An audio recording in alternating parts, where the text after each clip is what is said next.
Hello everyone, this is Jena Griffiths phoning in from Earth School. I have with me on the line today Dr. Prit Gill from California. Dr. Gill has worked as a healer for 33 years. He's assistant clinical professor in medicine, University of California, San Francisco School of Medicine. Dr. Gill, hello, are you with us? Yes, I am. Hello. Great. I hope I'm not contributing to healer burnout, having you on this call at 5 in the morning, I believe. No, you're not. I get up early, start my day early, but I end it early too, so it works out. Okay, great. Well, welcome. Thank you for being with us today. You're welcome. Dr. Gill, you say that you draw your roots as a healer from African, Asian, and North American traditions. How did growing up in rural Africa influence your thinking about your role in society as a healer? I trained in allopathic medicine. I went to medical school and and followed the usual scientific route towards becoming a healer. However, growing up in Africa, one realized that very few people actually ever got to see a regular physician. The vast amount of human pain, misery, and illness was being taken care of, and indeed is still being taken care of by healers who are traditional healers. They use a combination of herbs and other healing techniques which draw on the power of the human mind to heal itself, and it works very, very well. In fact, I have witnessed individuals who I could not really help with the things that I could offer, but who were transformatively healed by their own healers. And I have witnessed exactly the same kind of phenomenal healing amongst Native American natural healers on Native American reservations where Native Americans still live with a strong conviction and belief in their heritage and in the healing traditions of their heritage. So I've seen it on two continents, and I do believe that healing is a very, very holistic kind of job description, and one which those of us who are consigned to traditional allopathic medicine, traditional psychiatric practices may not fully integrate into our daily practices. Okay, and you're also very steeped in Eastern philosophy, so I'm sure that impacts too on your thoughts. Absolutely. My parents come from India, and so I grew up around Indian traditions and the spiritual heritage of those Indian Peninsula traditions. So yes, I tend to be philosophical, which I think probably is the biggest contribution of Eastern thought to human disease, and that is one of putting human disease and pain and misery in the context of the universe, in the context of life and death and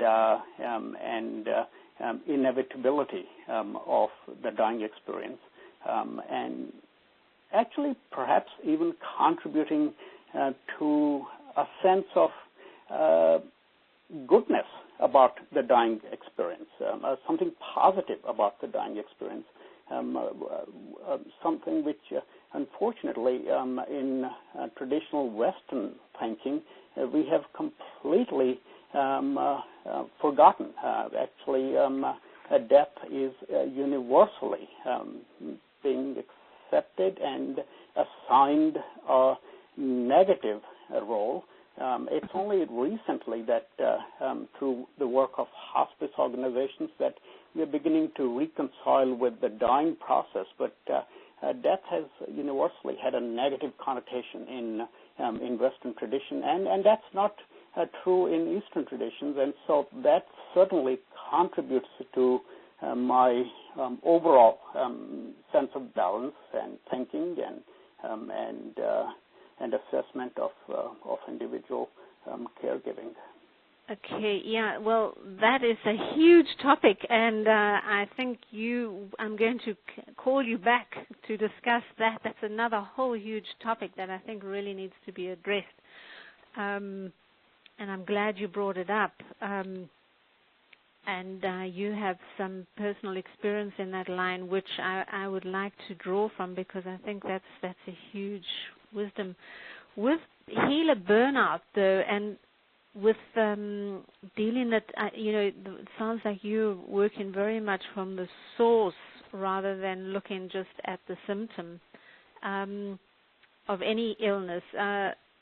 Could we go to healer burnout? How do you see it? Healer burnout. It's nowadays the more fashionable thing to call it is compassion fatigue, but it really boils down to the same thing. It's very, very prevalent in healers in all the caregiving professions. I would venture to say that short-term healer burnout is almost universally present, 100% present in all healers at some stage of their lives, of their professional lives. I do not believe that there is any healer who has credibly worked at their profession, whatever their healing arts may be, for much traditional or other. That's in the broader sense of the word healer. Absolutely. Any person involved in healing, if they've applied themselves to the healing for at least 5 years, at some point, I think all of them feel some short-term compassion fatigue. We all experience that at the end of a long work day. That's effectively compassion fatigue, when you just absolutely can't even bear the thought of having to talk to one more individual. And in the smallest sense, that is compassion fatigue. And then, of course, at the end of a long week or at the end of a long 3 months, we have all felt like, I don't know why I even do what I do. There's no joy left in this. Now, the long-term healer burnout, compassion fatigue, is probably present at least in the medical profession, in the allopathic medical profession, maybe about 60 to 80% of the times for some period of time. It is incredibly common. It's very common. Wow. So who would you say is most at risk? Is there a personality characteristic or? Well, healer burnout is basically written into the very character of who we are as healers. Dalai Lama says that compassion is the source of happiness. In his vision, happiness is all about the ability to exercise compassion.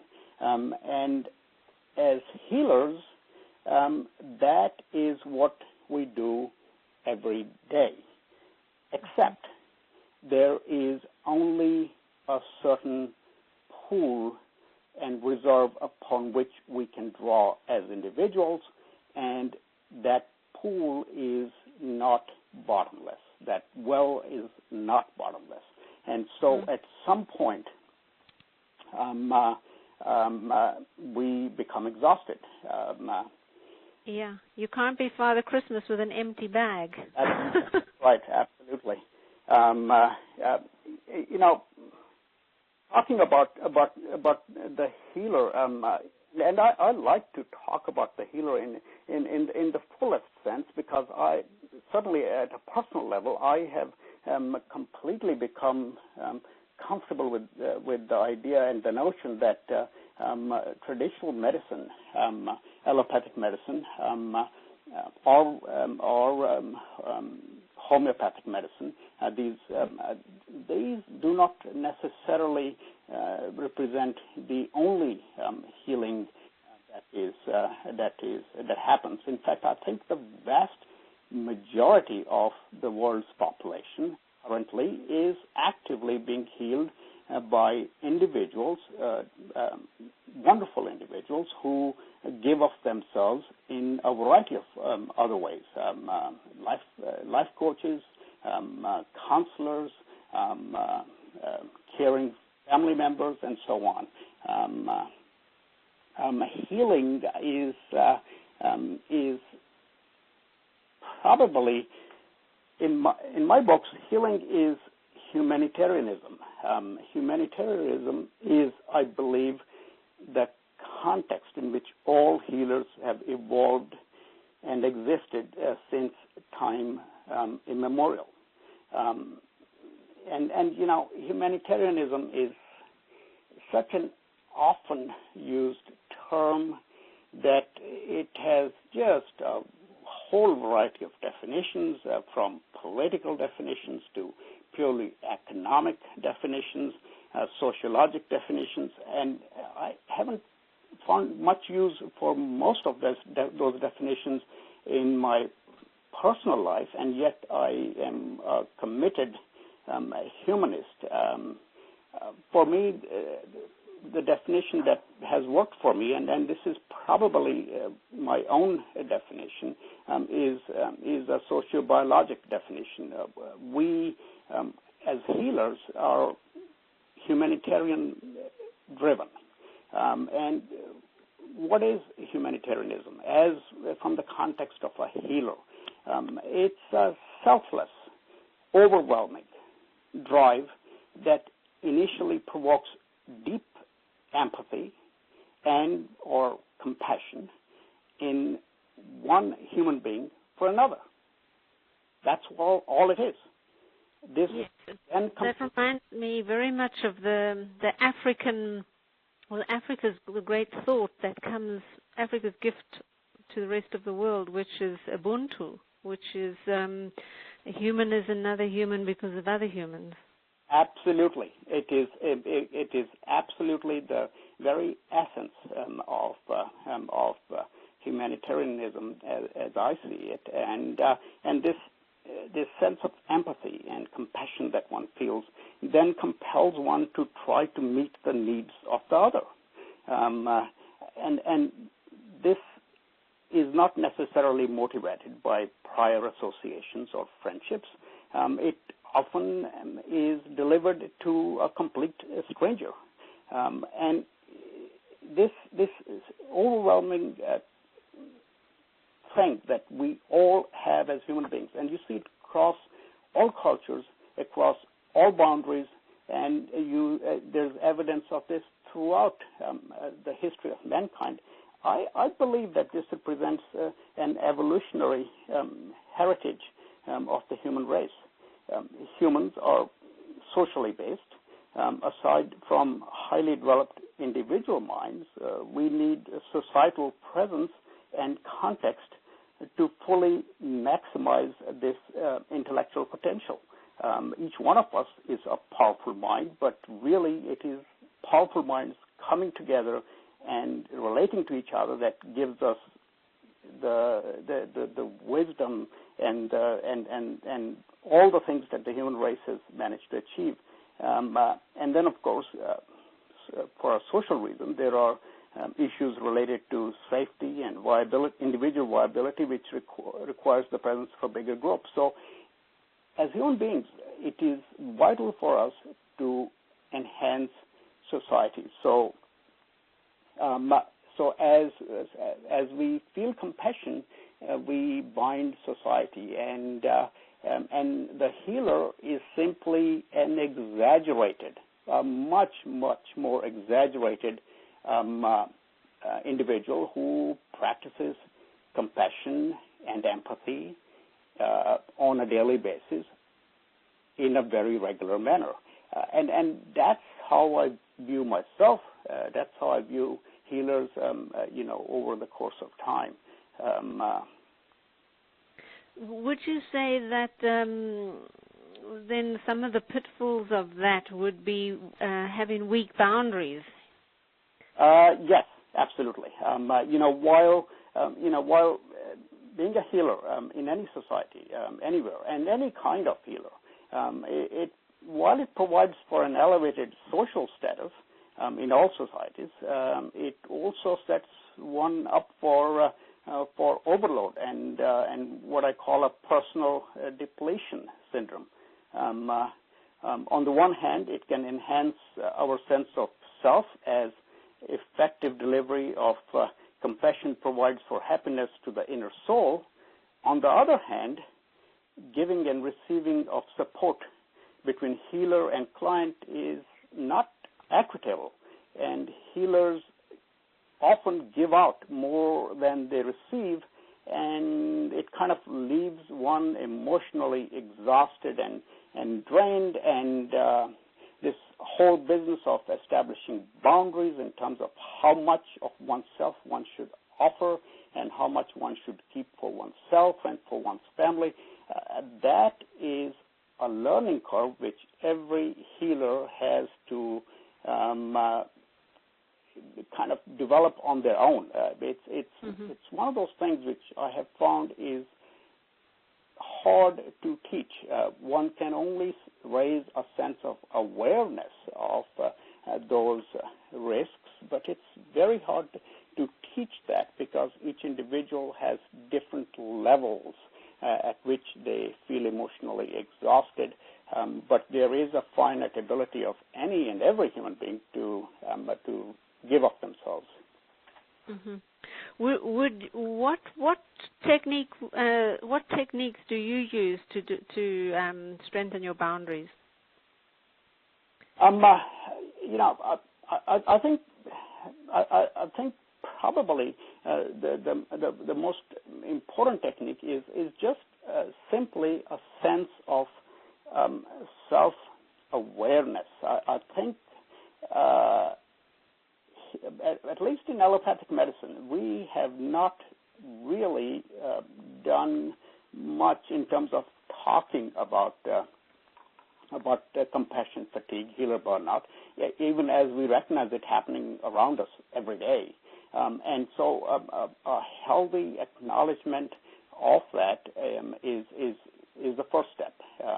Once you have achieved that first step and acknowledge that you are not a machine and that you cannot continue to deliver indefinitely, the next step is taking stock of each day. And now some days can be so complicated that one may have to take stock more than once a day, but at least taking stock every day of where one is emotionally, and then adjusting one's schedule for the following day, or at least for the following week. Some of us can't plan for the next day, or we are already scheduled for the day after, in the context of that. In other words, unplugging ourselves from some commitments because, I'd rather not go to this meeting.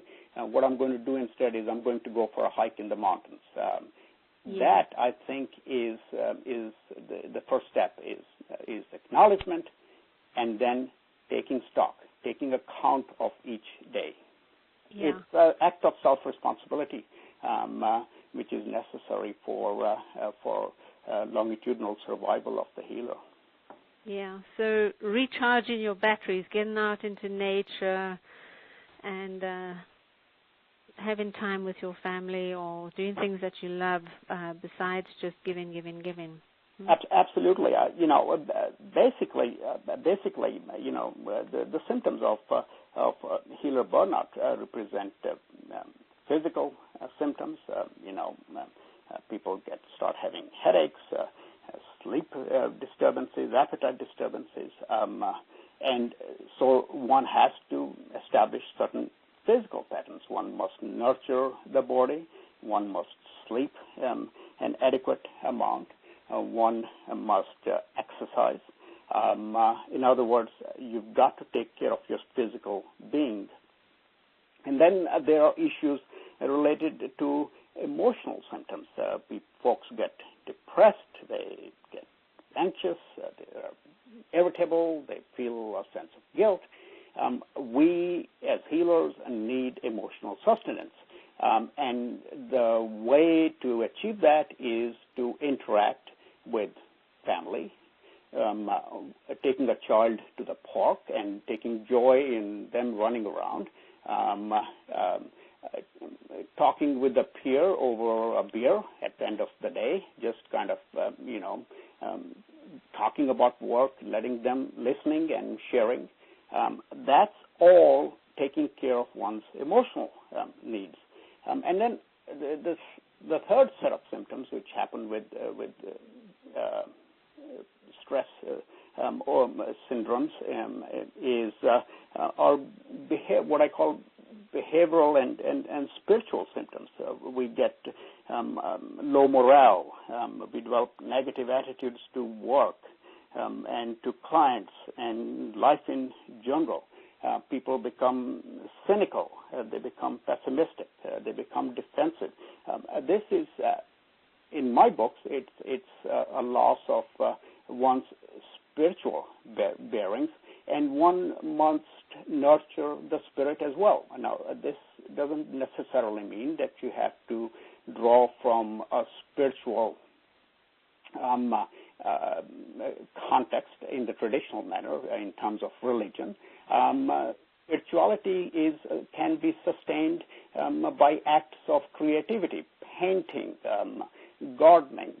These too sustain the spiritual being within us, and one must effectively do that too. So,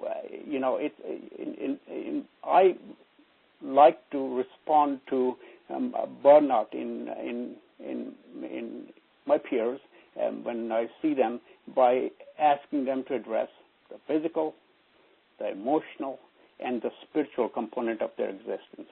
And once they are able to effectively do that, they then can find that balance within themselves which allows them to continue to be healers. Okay, great. Do you think sometimes people get burnout when they are not quite in the right type of healing? They're working as a healer, but it isn't quite the right type for them.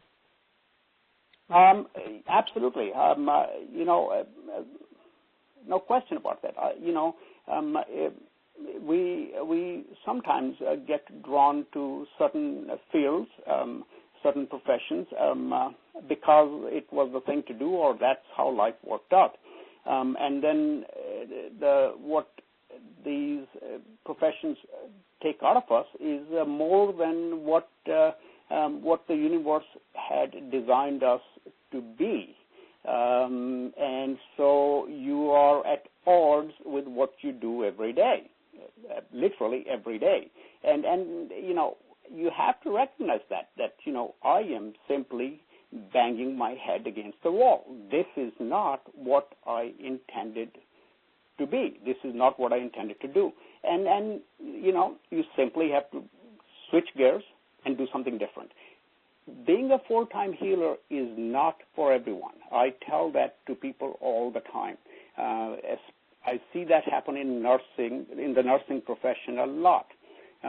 People want to become nurses. Nursing is highly demanding, and you find people losing a sense of balance with regard to their personal life, with regard to their family life. These people should never have been nurses. It's way too demanding, and it's important for them to venture out into a different career. And so many nurses actually end up evolving their careers and being partially administrative, partially doing nursing, and so on. You find that less so with physicians, I think. We end up investing so many years in our education that it's hard to totally retract yourself out of it. But every once in a while, you'll see that happen. Okay. And what about when people don't have the right systems in place? So sometimes someone is a healer and they're trying to run their own business as a healer. I think that can cause burnout too. Absolutely.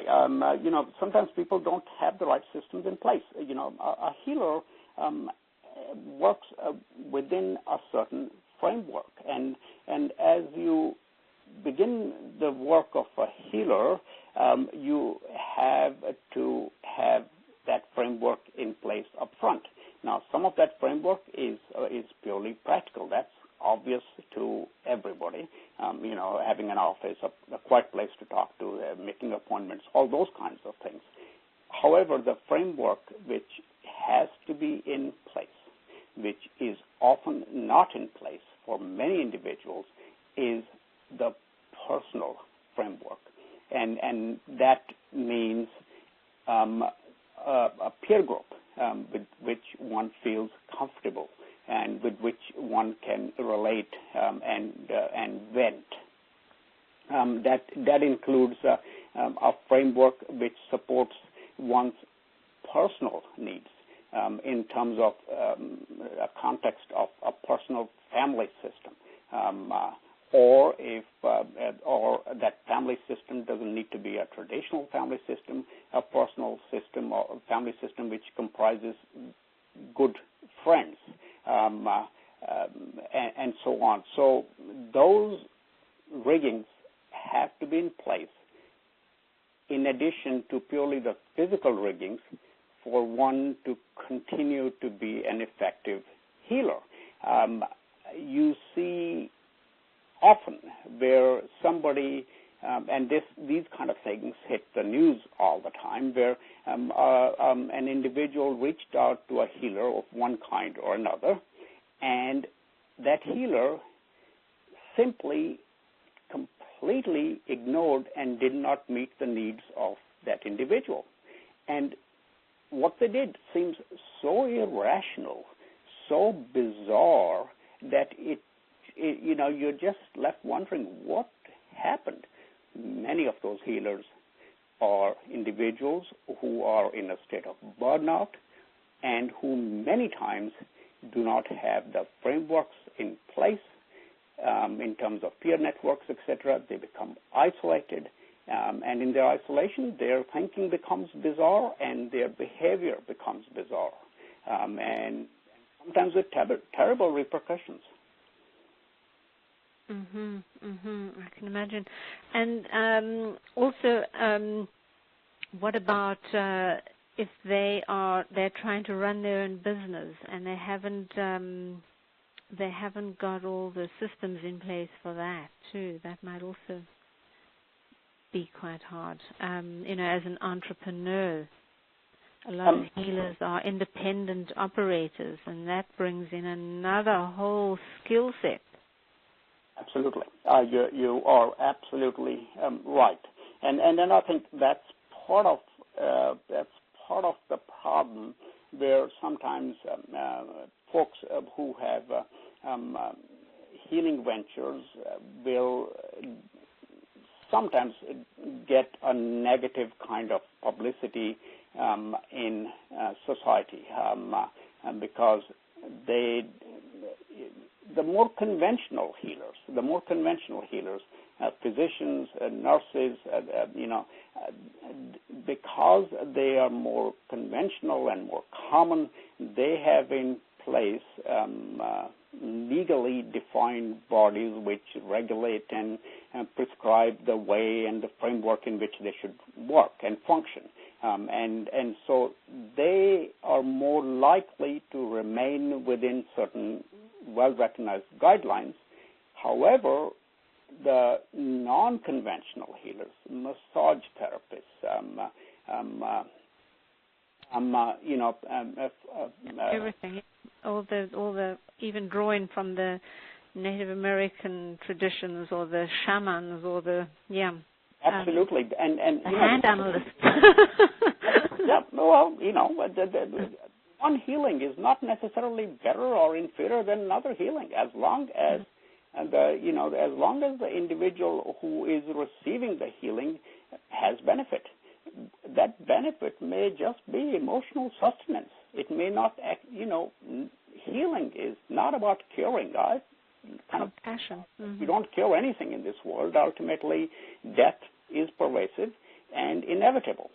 All we do is support and create for a sense of harmony and peace during the course of our journey on this earth.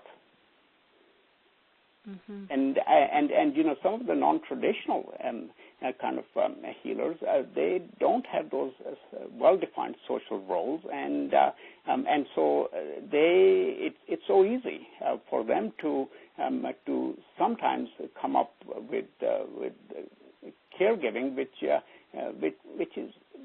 is irrational by normal standards of society, and that's driven by a sense of isolation. I have had, I remember, a non-traditional healer asking a client to shed some of their child's blood by cutting a vein, and they proceeded to do that, and the child came to the emergency room, and we found out what was going on, and the next thing you know, you've got the mother and the father under surveillance by Child Protection and Child Welfare Society. They have been accused of legally accused of abuse and so on, and they were simply unwilling. They were simply willing victims of a healer who also was acting in what they perceived to be in the best of faiths, but who had lost touch with societal value systems because they were so isolated. Okay, so isolation is a huge risk, social and emotional and physical isolation. Absolutely. Isolation is absolutely, I believe, one of the biggest risks for any healer. Healing is isolating. You put yourself on a pedestal and you prescribe healing. So in some ways, you are supposed to be knowledgeable about how to manage life. And by that very virtue of having that knowledge and coming across as being the disseminator of that knowledge, you limit interaction with the rest of the community when it comes to certain things. And so you become isolated. That's why peer systems, peer societies, peer groups of people who have healers. Very vital. They're absolutely essential. Absolutely essential. Yes, I can understand that because they do. I read somewhere that that if a doctor wears a white coat, there's something like 40% or some crazy figure more effective than when they don't. It's almost that being on the pedestal or being seen as being able to heal helps a person heal. So it's the perception, and that necessarily causes isolation. It does. It causes isolation, and then if one has a predisposition towards that, it causes feelings of. It can create feelings of grandiosity, feelings of invulnerability, feelings of superiority, which none of those are true. A healer is not superior to any other fellow human being. A healer is not necessarily any better than any other fellow human being. He or she is simply fulfilling a role in the workings of society. Yes, and or acting as a channel if it is a natural form of healing. But visions of grandiosity, I can imagine, are very dangerous. And then if one doesn't fulfill whatever one promises, that could really cause problems for the healer.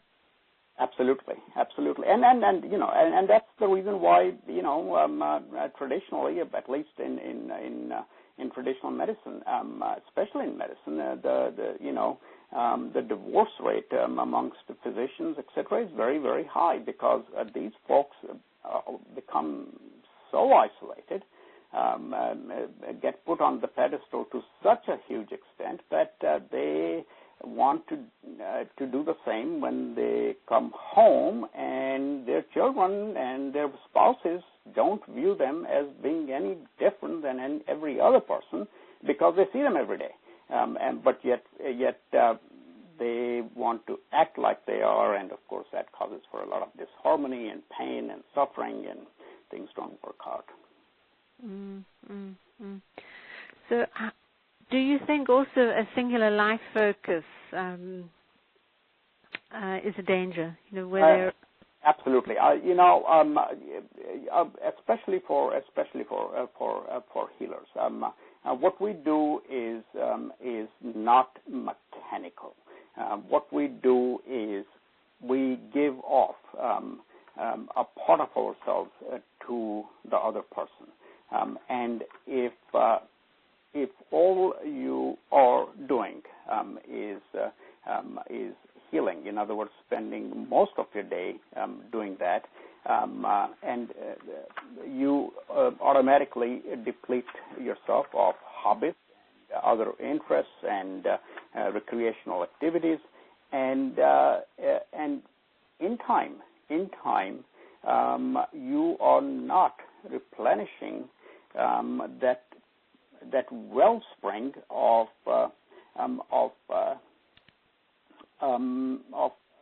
strength which you are trying to offer to the other person, and you rapidly develop this what I call a triad, a core triad, where you develop a sense of physical fatigue, emotional exhaustion, and a gradual disillusionment with the work itself. In fact, that's one of the most damaging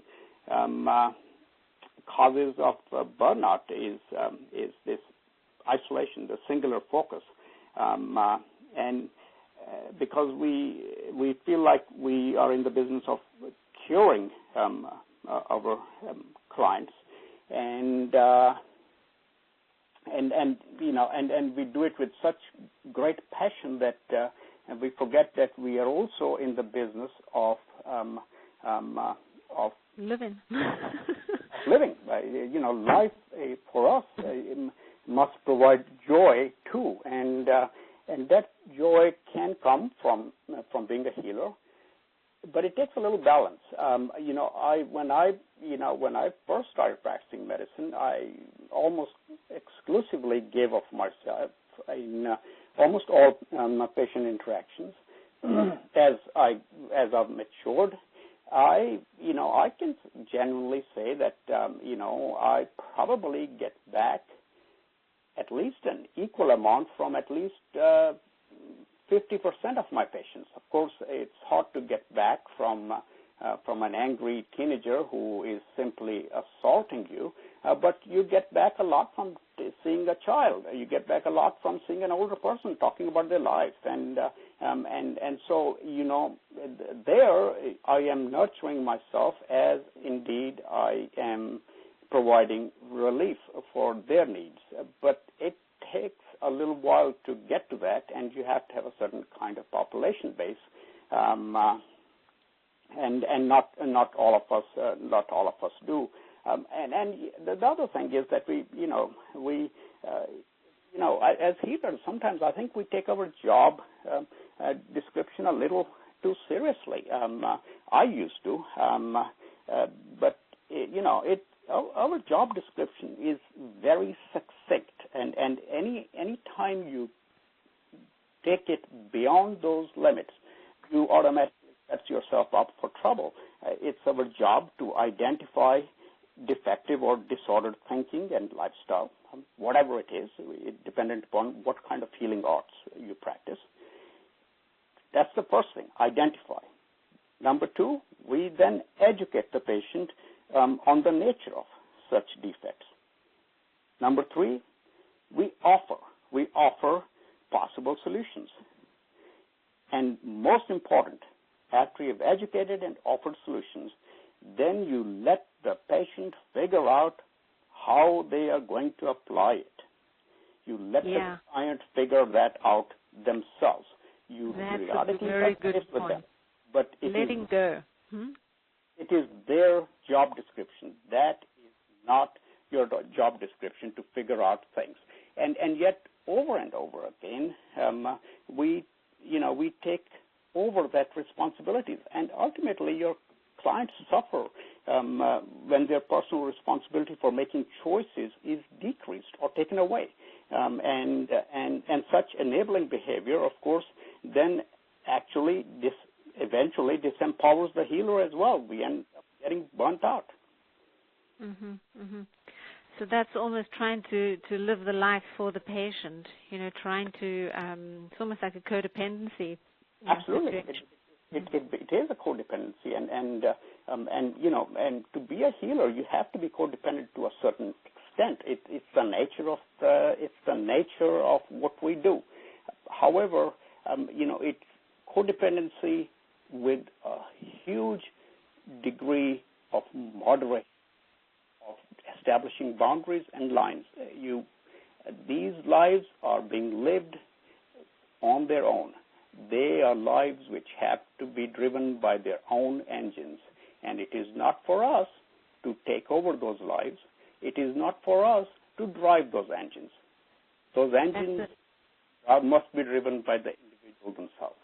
That's a very, very good point, and it takes a certain amount of trust to do that, and to just let go that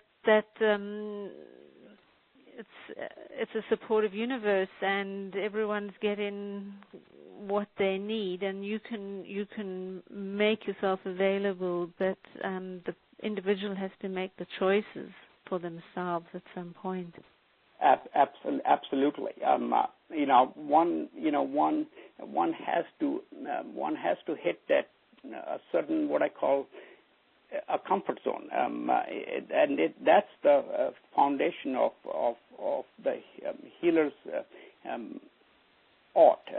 It's the healer must maintain an inner balance within themselves, and that balance then allows them to heal others. Part of healing, it doesn't matter what kind of healing we do. Part of it is giving of yourself. It's loving another person and their life. And that love has to be a specific kind of love. And it's a very difficult thing to qualify, but it's what I have come to grips with, and as indeed have other people, is that as you take care of individuals, you have to transmit a healing love, not a grabbing love, not a controlling love. A healing love does not drain your energy. It benefits both the client as well as yourself. A healing love, I think the best way to put it is it simply holds the client's fears at bay, allowing your clinical interventions or the body's own healing ability to happen. That healing love simply holds the fears at bay. It's a very quiet, reassuring, active, present love, but it does not deplete one, and that's what I think every healer has to eventually learn to render, is that healing love. Yeah, it's a bit like Diksha. It is. I've heard it also people talking about it as, Richard Moss, as a kind of sacred meditation while you're with the other person. So one part of you is focused on the divine, and the other part of you is present with the other person, and another part of you is focusing on your own body and being present in the moment. It is absolutely true. I'll give an example. I have a patient who comes in. They're dying of cancer. They share, and they, and you talk. You take care of physical symptoms, but most of that is emotional pain. And at the end of it all, I'll hold their hand, look into their eyes, and say, it's all going to be okay. It's going to be just fine. Now, when I say that, I don't mean that their cancer is going to be cured. Mm-hmm. All I am sharing is my energy, the universal energy with their energy. Mm-hmm.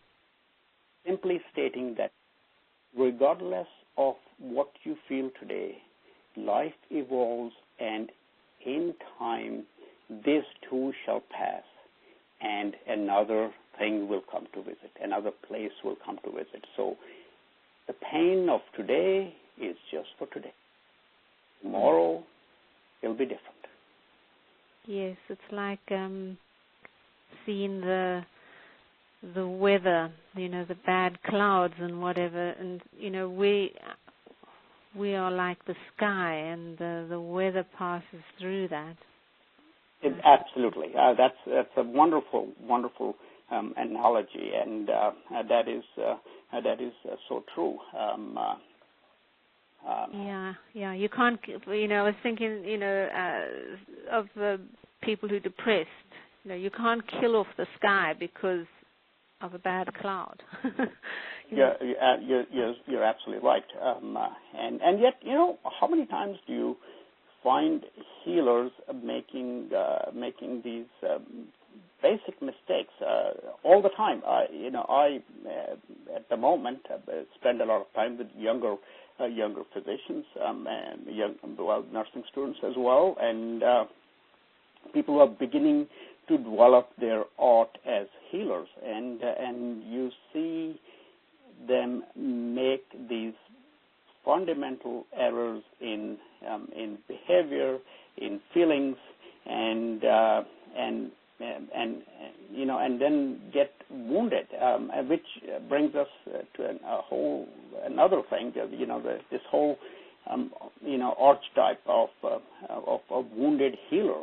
I think those of us who go into the healing arts, we very early on in our careers, very early on, because we lack the resources, become wounded, because things didn't work out the way we intended them to work out, or we think we didn't come through for an individual, and so we then live out the rest of our professional lives as wounded healers, and that interferes with our ability to do the healing effectively.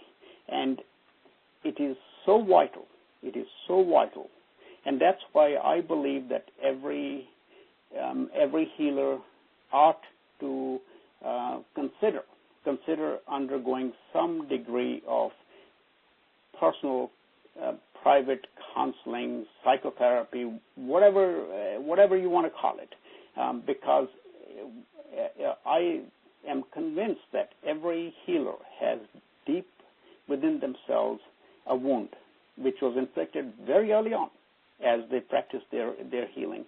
And it's only by being willing to face and consciously experience and go through that wound that we receive the blessing and begin healing. And it's a willingness to become self-aware and make the changes necessary to remain holistically healthy.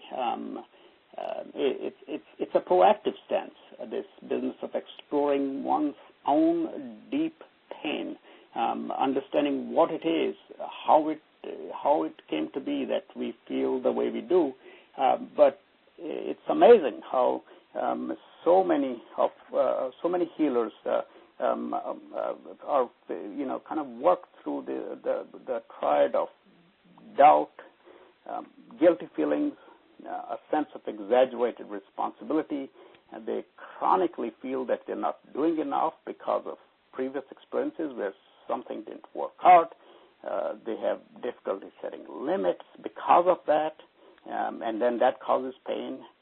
They have these hypertrophied guilt feelings that interfere with the healthy pursuit of pleasure, and they tend to confuse selfishness with healthy self-interest, and that's the wounded healer, and to a certain extent we are all walking around as wounded healers, except that if we can recognize that wound and address it, then we will be better at doing what we are doing. Mm. And often I think people become healers, especially in the psychological field, because they are wounded. They go searching for solutions for themselves, and then get fascinated by a field and end up in it. That's so true, absolutely, and probably not a good thing. I think if. But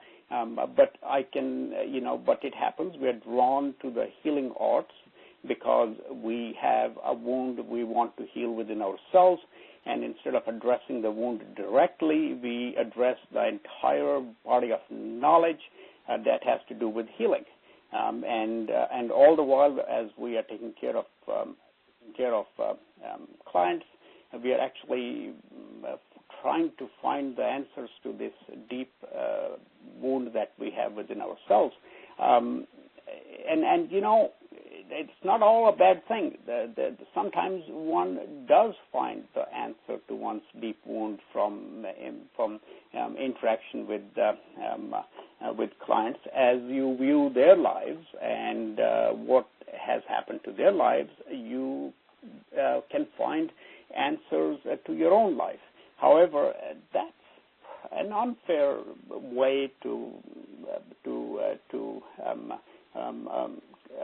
adopt a job description where you're trying to find the answers from working with others. I think probably it would be better if we just addressed our own issues with somebody, with anybody. Just a sound listener is all one needs. Yeah, absolutely. There's this Ho'oponopono, from Hawaii, where they feel that everything's a mirror. So the more you heal yourself, the more you work on yourself, the people around you heal themselves naturally. There is some truth to that. I think how effective we are as healers is actually dependent upon how healthy we are ourselves. When you are in the presence of a person who is completely at peace, completely content, secure, you tend to draw on that reservoir of contentment and peace and serenity that this individual has. We have all felt that. You go in a state of great turmoil and sit with your old grandma. Just sit with them and talk about anything and nothing. Or you go and talk with a pastor or a priest who is very deeply and soundly placed.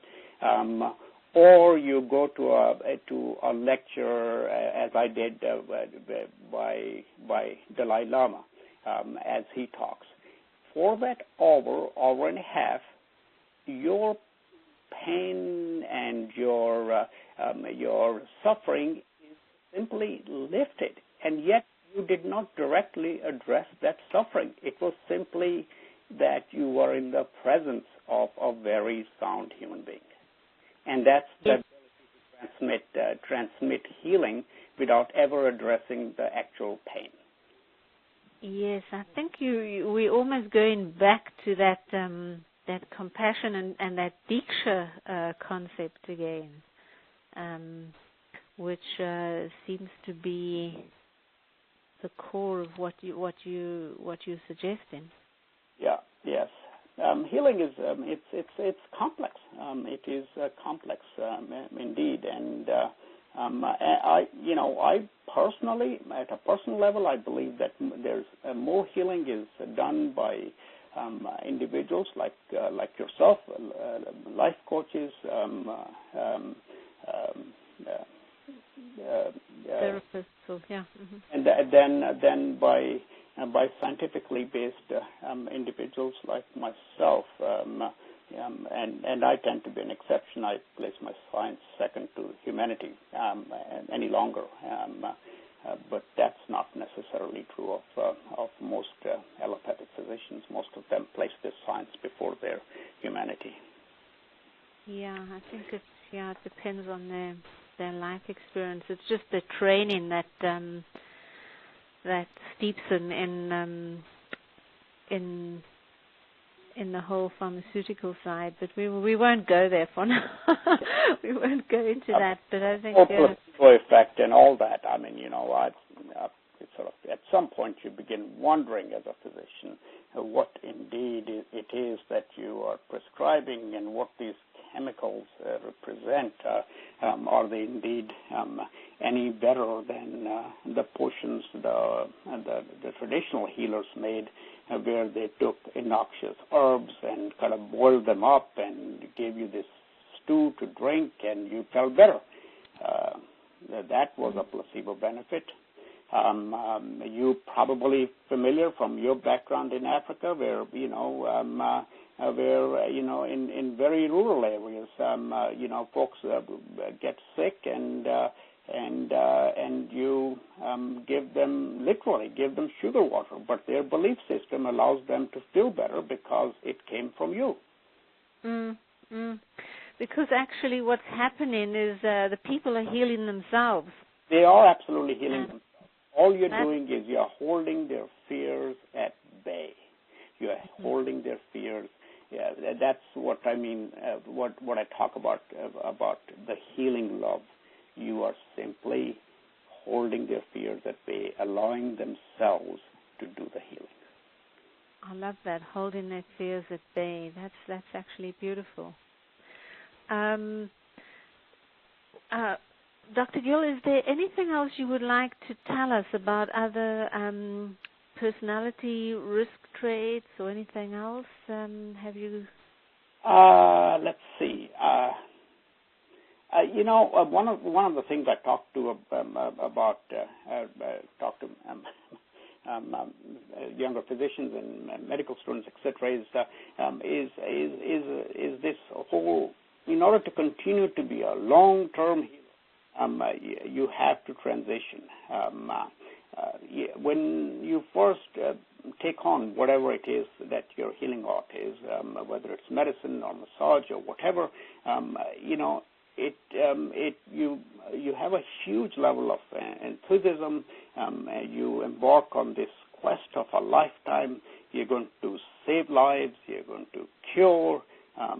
You are ready to take on sickness and death and win. It's kind of a very heady kind of place to be, and it represents a life mission. And you achieve that. You become a hero. And then you have to transition from a life mission to practicing a vocation with some degree of passion. And that transition represents a sense of acceptance of your knowledge, but a clear recognition that healing can only happen in the other individual as that other individual allows it to happen, that you are simply a vehicle, a transmitter of knowledge, a transmitter of kindness, a transmitter of hope, and that's all you are. All at this, and when that happens, like I say, you don't particularly worry about curing things, preventing death. You don't particularly care about winning. All you do is stay engaged, hold hands, keep in touch with humanity. It's more about being and less about doing. And then you have made the transition from a life mission to a vocation lived with passion. And it's something which I think it's the life history of all healers, and it's a transition which has to be made. Those who don't make the transition, they unfortunately, without any exception, face burnout, face compassion exhaustion, whatever you want to call it. That's a very, very profound thought, Dr. Gill. It's all about being and less about doing. Yes. That's what we are. We are healers. All we are asking. Wow. Okay. Well, thank you very much for that. Do you have time to take a couple of questions before you run off? Sure. Okay. I have a couple here from the audience. Let me just have a look. This is one from Barbara Bailey in Austin, Texas. Okay. She says she's a hand analyst, and she notices that when she's working with a client that stays with her, she says, it stays with me and I could use helpful ways to get back and into myself. I keep looking at what else I could have said to them and whether she needs to see them again or not. And it's that letting go aspect. So do you have any thoughts for her on that point? Yes. I don't think there are any rules about that. I think that is where your intuitive kind of instincts define what you should do.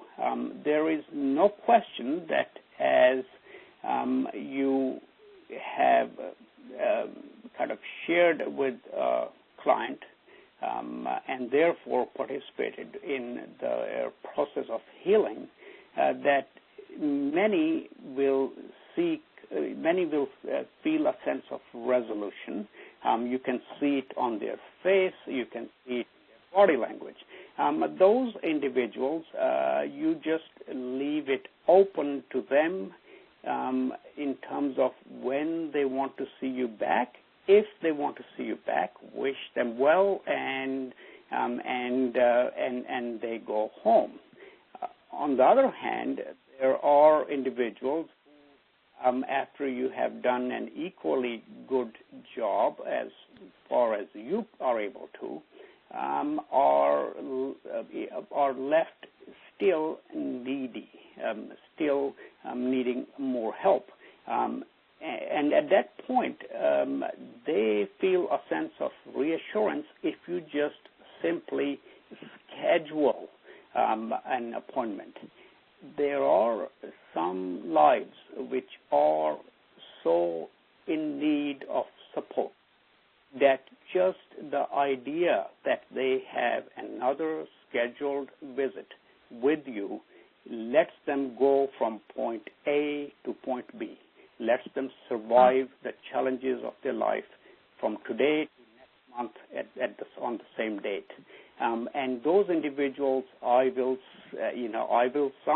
see some of my patients who have absolutely no need for any of my scientific care or any of my knowledge base, but who still need my presence. I'll see them once a month on a scheduled basis, and gradually, after 5-6 visits, gradually wean them off to 1.5 months, 2 months, and then in time, they too learn to fly, and they will accept the same. So very, very, it's based a lot on intuitive kind of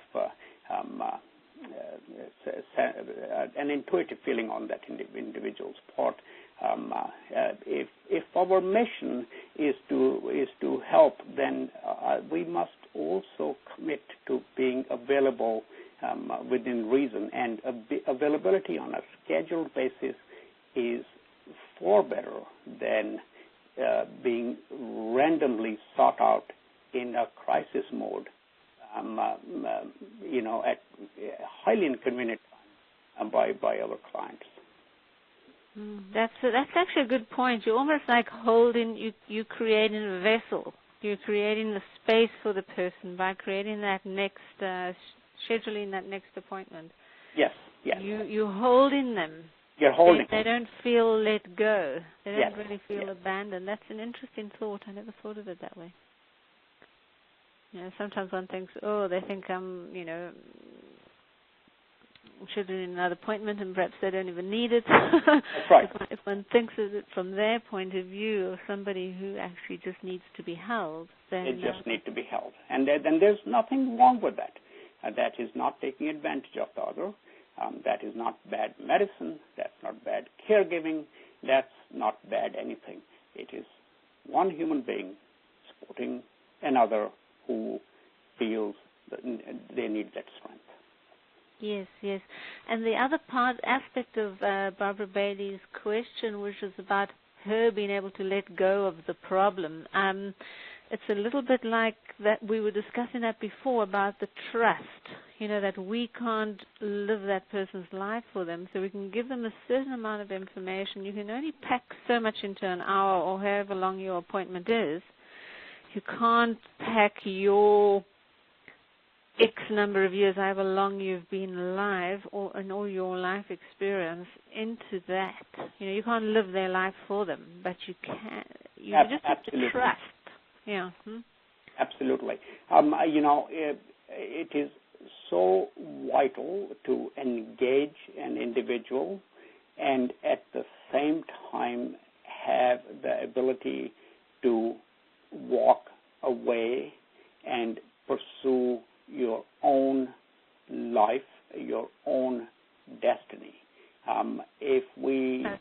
Sorry, you're breaking up, Dr. Gill. Your voice is breaking up. Could you repeat that? Can you hear me better now? Yes. Okay. What I was saying is it's so important to help, but at the same time not become compulsively engaged in another life. That is not our role as healers, is to take on the challenges of another life. They are not our children.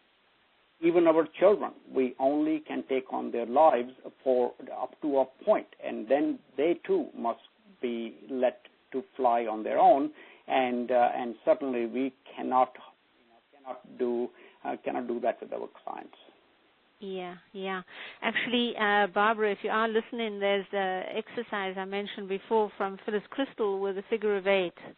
And that's an energetic exercise where you create a figure of 8 and you visualize it with your client in the other 8, and then you cut that. Before you meet them, you actually energetically separate yourself from the client, and that's another way. Yeah, I'm sure it works. Yeah, it's sort of mental imagery. Yep. Okay, I have one more question from Jane of Malaga.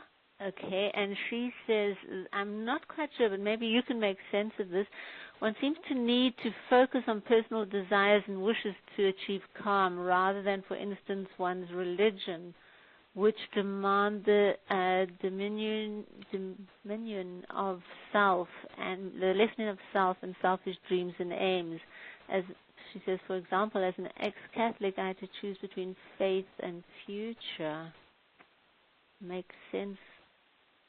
Makes for sense. I'm not sure what exactly she's asking for. So I'll venture a guess. What I sense is that she's kind of wondering about the strength and the comfort that comes from the perceptions of a structured religious thought process as compared with one's own instinctively driven benevolent presence. If that is indeed what she's asking about, I see that struggle a lot.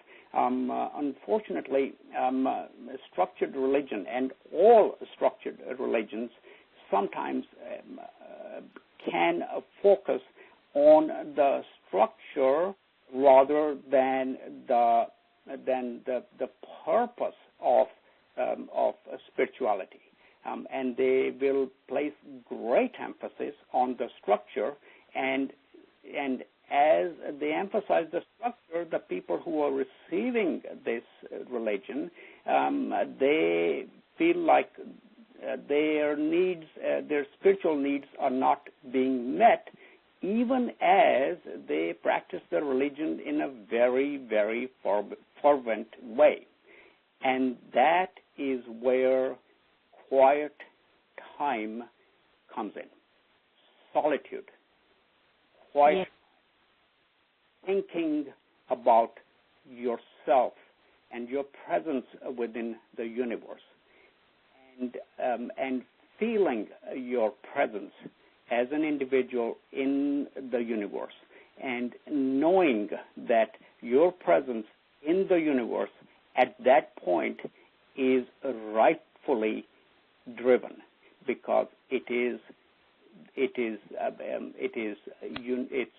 driven by a universal benevolence, and that solitude sometimes gets lost in the noise of religious structure.